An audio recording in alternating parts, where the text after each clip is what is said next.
My wife Melody and I have been on eBay since 1999, almost 25 years.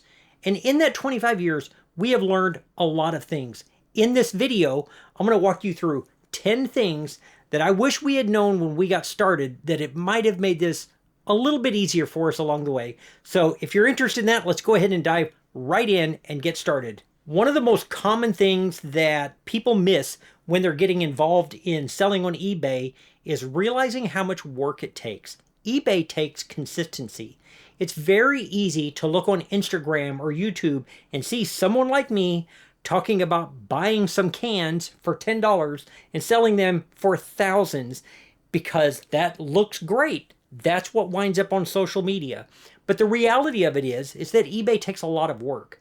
And when you are first getting started, if you don't have a realistic expectation of the amount of consistency of effort that it takes to be successful, you're not going to be successful.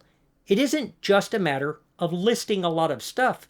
There is consistency involved with the platform, things that you have to do on a daily basis that are going to make your business successful, or the lack of are going to make your business fail.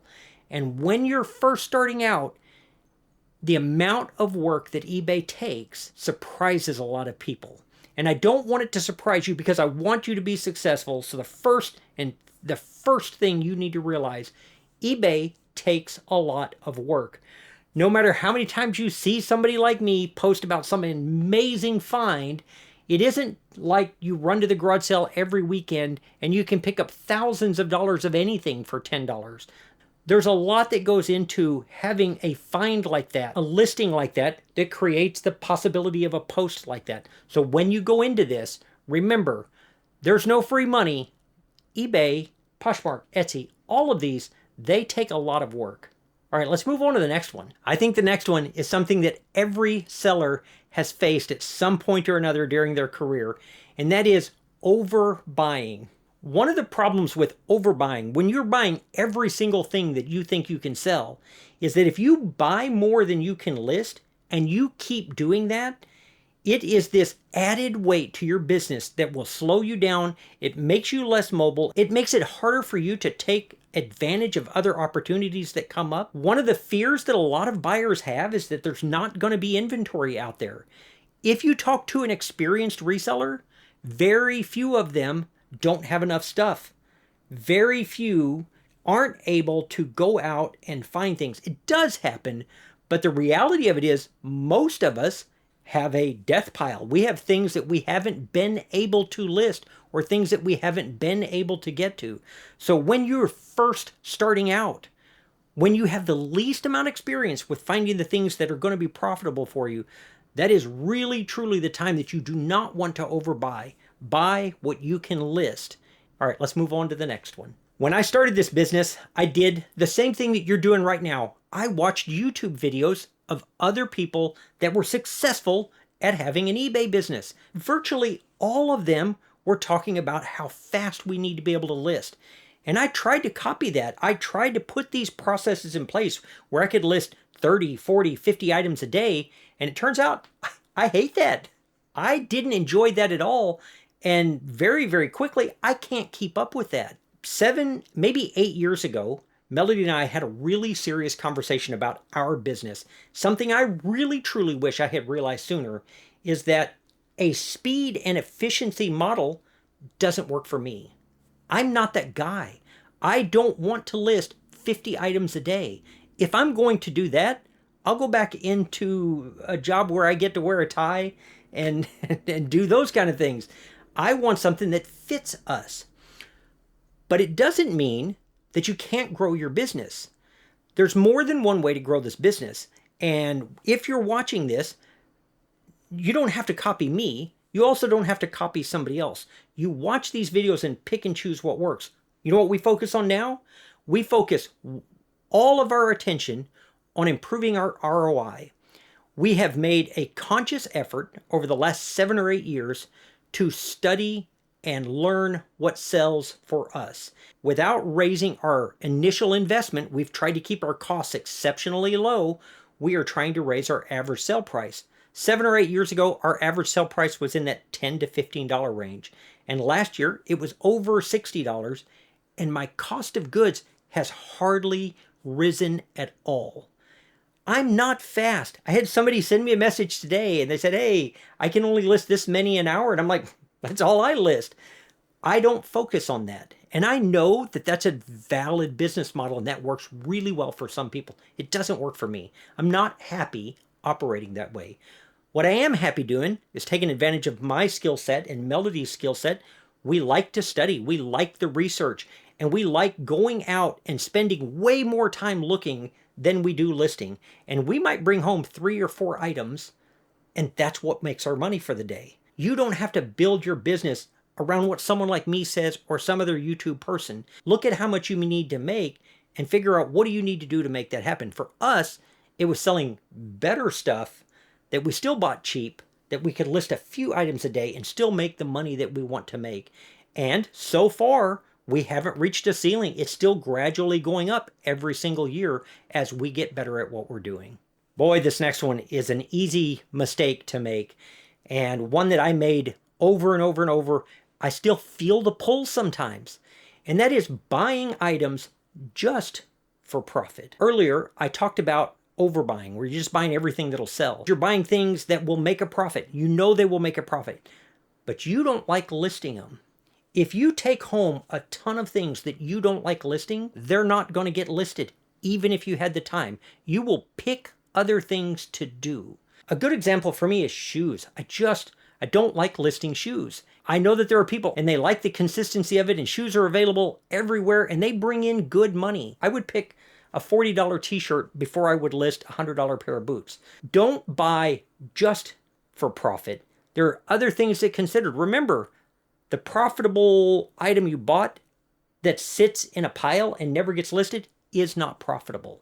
I'm still learning the next one. I'm still guilty of it. See if you're with me on this. I have been on eBay since its first days, and I have hated every single change that they have made. I fuss about it every single time that eBay implements something because I don't like it. I don't like the change. And here we are 25 years later, and the eBay platform today is vastly superior to the one that I was using when we started. Are there some things that are missing? Yeah, eBay was a lot more personable when it started. I would typically mail things off as soon as the person promised that they were sending me a check. You could never do that today. eBay isn't nearly as personable. But as far as providing a steady income, it's much more accessible now than at any time before. Much more accessible now than it was when I got started. So I have to remind myself, as much as I hate every single change that eBay makes, a lot of these changes have added up to a really tremendous platform that I'm able to build a pretty good business on and have a really good supplemental income for us without working, between Melody and I 80 hours a week. We're not doing that. So one of the things to remind yourself of is there are going to be changes coming that you don't like. Back up, take a deep breath, because collectively, those changes have made eBay a better platform than it ever was. I still struggle with it, and I guarantee if they put out a change here in the fourth quarter, I'm going to fuss about it. Maybe not on YouTube, but the reality of it is as much as I like to think that they don't have a clue what they're doing, somebody knows what they're doing, because this is a much better platform than it was. Every video I make where I talk about eBay policies or customer service or having to contact eBay support, somebody will comment in the comments about how awful eBay is, that they don't support the sellers, they only support the scammers. If you have had a bad experience on eBay, if you sold something and somebody actually took advantage of you, that sucks and it soaks in. And you start thinking that that's all that's out there. And I have had a couple of times on eBay where I truly felt like they got it wrong. I can go back and I can say there was one international one, literally like the first week of the global shipping program way back. And I still think they got it wrong. And there's one more recently that I really think that they just had the wrong answer. But I've had 16,000 sales on eBay. 16,000 sales, that's just on our main account. And I can think of a couple of times that I still think they got it wrong. Most of the time that I have reached out to eBay customer support, it's been tremendous. Most of the time, I've been able to talk to somebody, they listen to me, and I find out what I need to do to correct the problem. It may not always be exactly what I wanted, but the reality of it is 16,000 sales, and I can think of 2 times that I really think they got it wrong. And the rest of the time, eBay has always been supportive. And I think on those 2 times, I don't think they were not being supportive. I just think they were wrong. And that's different than not being supported. Not being supported means that if I contact them, they're not going to listen to me. And they're not going to hear what I've got to say. I know that just having this part of my video, somebody will comment below that I'm wrong and that eBay isn't what I'm saying it is. I can only go by what my experience is. For us, eBay has been incredibly supportive, and that's why I'm still there. It's why it's my main platform. If you are building this business from the ground up, don't do what I did, and that's wait to build an inventory management system until you've lost something. See, when you first start out and you got 4 or 5 things, you could just set them right there and you know they're right there. And the problem is if you're treating this like a business and you're listing stuff and you're selling stuff, it sneaks up on you. And there's going to be that item that you listed 6 months ago and ChaChingKing is sold and now you can't find it because it's not right there. Do not wait to incorporate an inventory management system until you need an inventory management system. And I don't even care what you do. I have a video on inventory management. Hustle at Home Mom has a video on inventory management systems. Ryan and Allie at Rally Roots has a great video on inventory management. Doesn't matter to me which one you use. Pick one that works for you and implement it with your first item. Up until I had 100 items, I just kept track in my head and it worked great. But evidently it didn't work when I hit 101 and then I had a problem. And going back and shoehorning your inventory into a management system when you didn't have one is a lot harder than starting with one and growing it to suit your needs as you go. My next couple of items are scary. And the first one is taxes. Taxes are one of the most scary things that people bring up when they're talking about an eBay business. And what I realized somewhere along the line, and I wish I had known at the beginning, if you're going to run this like a business and you've got to do the taxes and all that kind of stuff, as complicated as it is, taxes, the tax laws, were written by and for people that have businesses. There are a lot of benefits to doing this correctly. The laws are built to benefit businesses if you do it correctly.